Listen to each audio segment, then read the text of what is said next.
yar dhalinyaro taxi Maraykan bari aan jooga Maraykan taxi la weey Soomaali ah wuxuu islaam baa taxiga soo fuushay daaho gabowday dhakhtar igeebay tiri meel isbitaal aad u fog waan geey markay ka degtay waxay u tiri buu yiri bahalkan xisaabta cadaadka tiriya ha joojinin isug ilaa aan kaaga soo noqdo ana iska bixinay wax badan iga maqnay buu ninkeedo daaho gabowgo dhakhtar ku jiray soo booqanaysay markay soo noqotay hadana waa soo kacay gurigeedan ku soo celiyay lacag badan oo 100 iyo ziyaado ayaa ku soo baxday markaasay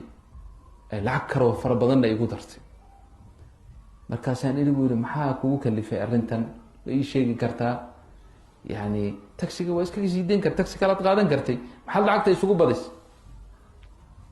markaasay iyadoo aad u tiiraanaysan bay sheekay sheegtay waxay tiri anigu horta ninkaan soo booqanay ninkaygu ahaa daa meeshu ku jira dhakhtarka wiil iyo gabadh baan leenahay wiilka iyo gabadhaas sanadkii waxay noo iman jireen marka oo Christmas ka meel ay noo iman jireen tuulooyin agteena degan yihiin ma aragno markaas ay noo yimaadaan marka maalintii dhaweyd oo hadda ugu dambeysay markii ugu dambeysay way ila soo hadleen mid walba gaar buu ila soo hadlay way waa imanayna laakiin lacagtaada bixinay waa ku imanayna imaatinkaas waa ka iibsanayna waa lacagta ku soo raacayno tareenka ma waxa ada bixinay raalli baan ka habad ana abal ku qaba libi ku qaba inay yimaadaan oo wax kasta bixiyo maca dalika iimaysan imanin markaasaan go'aan ku gaaray inaan qalbigayga ka saara inay jiraanba kuwaas sidaas awgeed dhalinyaro kasta oo arko hadda waxaan jeclahay inaan ilma ka dhigto isaga ilma ka dhigto oo waxaan hayaan siiyo tanna qaado oo lahay tanna ku darso iska tag asaas ay ku tiri marka waxaan ka wadaa ha ku dayanina dadkan maadaama xaqi ugu weynaa oo xaqullah aysan haynin xaqul waalideyn ma hayn karaan uma waa samaysnaba saas awgeed waalid waxaan aad maqlaysaan ama iskoolka lidii sheegayo in waalidka lala doodo ama maaragtay lala hadlo ama hayelina idinka daaima ixtiraam labada waalid ixtiraam baa idinka rabaa inaad kor u fiirin hadii goor madaxa inaad ka dhunkataan gacanta ka dhunkataan subaxii markaad sii baxaysaan iyo markaad shaqo ka soo noqotaan iskuulka koo waxaad ka bilowdaa adoon meel tagin meel kale gey aabaha iyo hooyada madaxa iyo gacanta ka dhunko waa kulli baanaysa ilaahay baa kugu jeclaanaya subxaanahu wa tacaala kalimad xunna weliga ha ku odhan kalimad xun weliga ha ku odhan ay shay ku dhahana waa yahay waa arrin runtii marka lagu hadlayo afka ka sahlan laakiin dhaqankeedu iska dhib badan yahay ilaa man yasara allahu lahu khulaasatu lkalaam warkii haddaan soo koobo ilaahay jala jalaaluhu waxa ugu weyn in loogu dhawaado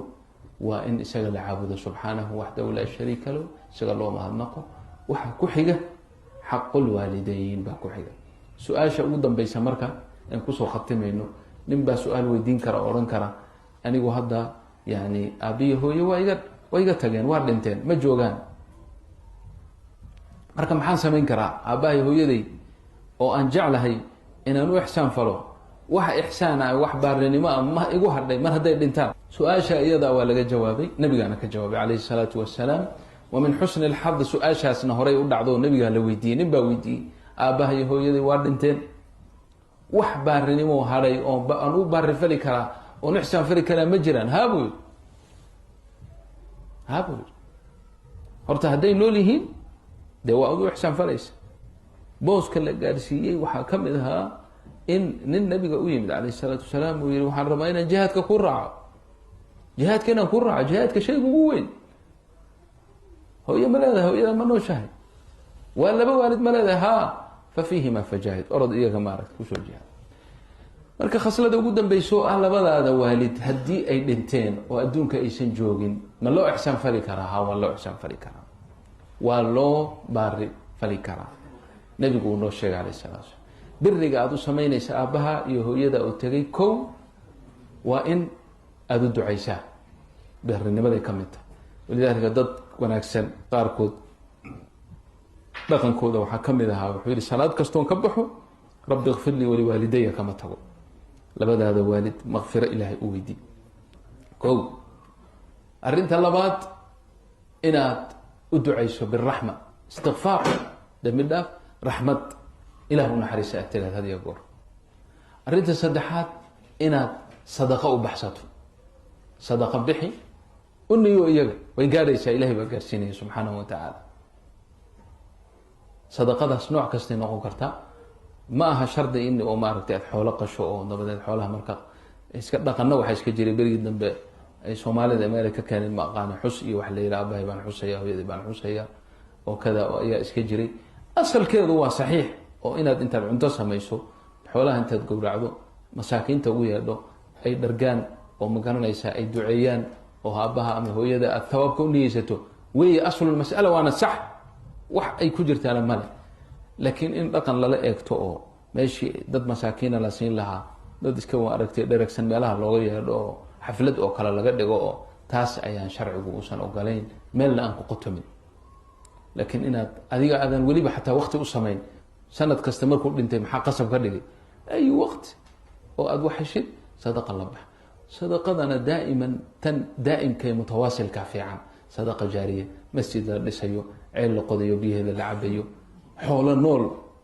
nool aad bay u fiican yihiin haddaad intaad iibiso dad masaakiina oo baadiyihii joogoo kale aada maaragtay ku sadaqaysato, inta ay nool yihiin ama wax daaqayaan ama wax sii dhalaan, ajir aabaha iyo hooyada u socdo weeye fii qabrihima oo nuur u dareerayo, waa wax weyn weeyaan baa lagu helaya. ko waxaa kale oo ka mid ah biri lwaalideyn bacda wafaatihima, markay dhintaan in hadday dardaaran ka tageen dardaarankoodii aada meel mariso. dardaaran bay ka tageen, dardaarankii ay ka tageen fuli. arrinta shanaad waxaa weeye saaxiib bay lahaayeen, waxaan soo iloobay silatu araxim, silatu raxim, raximkii ay isku kaa xiriiriyeen iyagu xag hooye ama xag aabbo inaad xiriiriso. biri lwaalideynta bacda wafaatihima bay dhimashadooda kadib bay ka mid tahay in raximka aada u ixsaan fasho oo silatu raxim dee waad garanaysaan waa wax aan ma garanaysaa yani wax koobi kara ajirkiisa iyo khayrkiisa usan jirin, oo xataa nabigu yiri ninkii doonaya in cumrigiisa loo kordhiyo loo barakeeyo risqigiisana ilaahay waasic uga dhigo raximkiisa hasile ha xiriiriyo. marka raximku wax weyn weeyaan. maxaad u xiriirinaysaa labadada waalid awgood, leanna raxim kale maydaan isu timaadeen, iyagaa isu kinkaanay. arrinta ugu dambaysa waa sadiiqoodii saaxiibka la ahaa, aabbahabaa nin saaxiib ah lahaa ama hooyadaaba qof saaxiibada lahayd oo had iyo goor isla socon jireen oo isjeclaayeen, iyagana inaad u baarinimo fasho meeshii aada aabbaha iyo hooyada u joogi lahayd iyagana u joogtid oo aada xusuusatid, xataa haddii ay kaa fog yihiin ama wadankii ay jiraan, had iyo goor aad ku darsato dadka aada ma garanaysaa marmarka qaarkii wax u dirayso ama aada ka farxinayso inay kow ka galaan, leanna aabbaha iyo hooyadaabay saaxiibkooda ahaayeen, fa lisuxbatihimaa baad ilaalinaysaa, birigooda ayay ka mid yihiin.